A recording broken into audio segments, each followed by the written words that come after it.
আসসালামু আলাইকুম বন্ধুরা, শুভ বিকাল। আজকে আমার এখানে প্রচুর বাতাস হইতেছে। বৃষ্টি হবে কিনা জানি না, কয়দিন আগে বৃষ্টি হয়েছিল। তো বন্ধুরা, বিকেলবেলা দেখেন বাতাস এখন একটু কমছে। কিছুক্ষণ আগে প্রচুর বাতাস ছিল।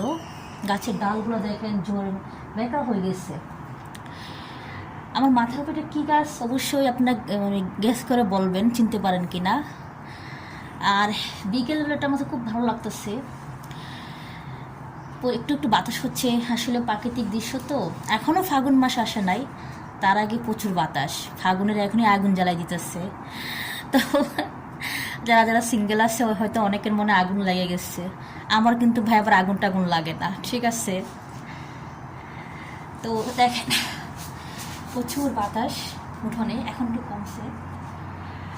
আর যখন বাতাস হচ্ছিল আমি আসছিলাম ভিডিও করার জন্য, কিন্তু বাতাসের জন্য মোবাইলটা রাখতে পারতেছিলাম না, ক্যামেরাটা স্ট্যান্ডে রাখতে পারতেছিলাম না। এখন একটু বাতাস কমছে তাই রাখছি।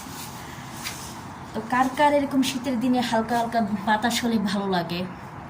বাতাস তো আল্লাহর প্রকৃতির দান।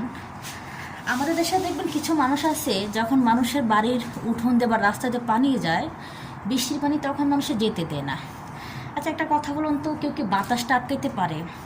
কারো গাছের পাতা কি কারো বাড়িতে যেতে না দেয়? এটা হচ্ছে আমাদের মানুষের কিছু সমস্যা, মানসিক সমস্যা, মনুষ্যত্ব সমস্যা। আসলে আল্লাহর দান কোনো জিনিসই আটকানো যায় না। বাতাস বলেন, পানি বলেন, আপনি হয়তো পানি আটকাতে পারেন কিন্তু বাতাস আটকাতে পারবেন না। কিন্তু এটা মানুষ বুঝতেই চায় না, বোকা মানুষগুলা। যাই হোক, আমার ভিডিওটা কেমন হয়েছে অবশ্যই জানাবেন।